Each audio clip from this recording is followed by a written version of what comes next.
Vous habitez Paris. Bonjour Ali.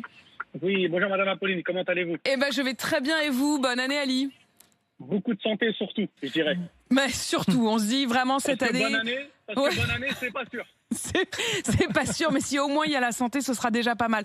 Ali, vous vouliez réagir à cette lenteur et à cette difficulté du gouvernement à être efficace, quoi. En fait, Madame Apolline, j'aimerais qu'on ne me coupe pas déjà. Si ça vous dérange pas. Allez-y, je vous écoute. Déjà, en fait, je pense que nos politiciens, la première des choses qu'ils devraient faire, et que c'est pas assez fait, mais partout, hein, pas que chez les politiciens, même dans les informations, dans les médias, c'est rassurer la population. C'est la première des choses qui n'est pas faite. Et la deuxième des choses, je pense que vraiment, la plupart des Français n'ont vraiment, mais vraiment plus confiance en tout ce que nos politiciens disent. Là, on a une personne qui est passée juste avant vous, mais franchement, on nous prend vraiment pour des ânes. Les politiciens, comme tout le monde, hein. La fête, elle aurait eu lieu avec 2500 personnes à la Courneuve, en 93.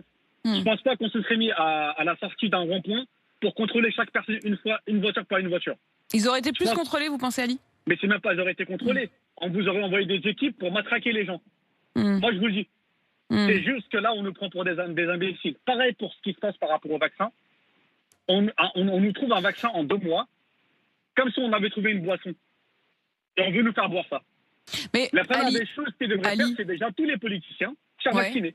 Se faire vacciner. Alors, ça, dans un sens, au moins, ça montrerait que eux n'en ont pas peur. C'est d'ailleurs ce qui se passe partout à l'étranger. Vous l'avez vu aux États-Unis, Joe Biden, le nouveau président américain, s'est fait vacciner devant les caméras, partout. Alors, les soignants commencent à le faire. Ça a été le cas, par exemple, du patron des urgences de Pompidou, Philippe Juvin, qui s'est fait vacciner devant les caméras hier. La reine d'Angleterre qui s'est fait vacciner. Ça vous rassurerait, vous, Ali, si Emmanuel Macron... Alors, Emmanuel Macron, il est peut-être trop jeune, mais si un certain nombre de politiques, si le président du Sénat...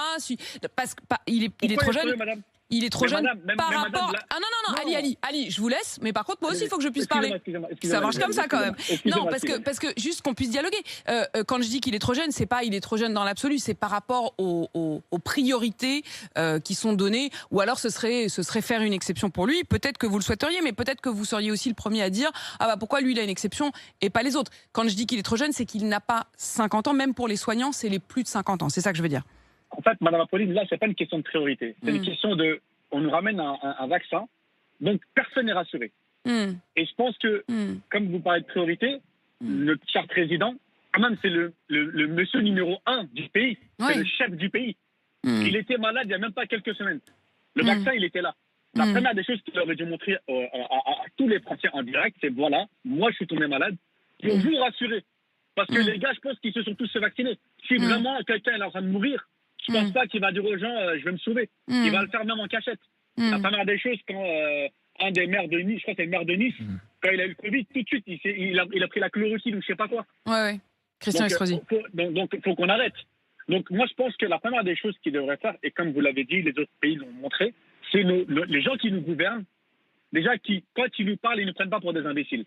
Parce que là, le confinement, vous sortez pas après 20 heures. Le virus, il apparaît. Le virus, il est enfermé toute la journée. Et le virus, il sort à 20 heures. Non, il sort pas à 20 heures. Ali, non, mais c'est une façon globale de parler, madame. Vous m'avez compris. J'ai été au ski. Là, j'ai été au ski avec mes enfants aux Alpes d'Huez. Franchement, c'est une honte. C'est une honte. Pourquoi c'est une honte? On a nos politiciens qui sont en train de tuer le pays, mais économiquement. J'ai été là-bas, j'y vais presque tous les ans.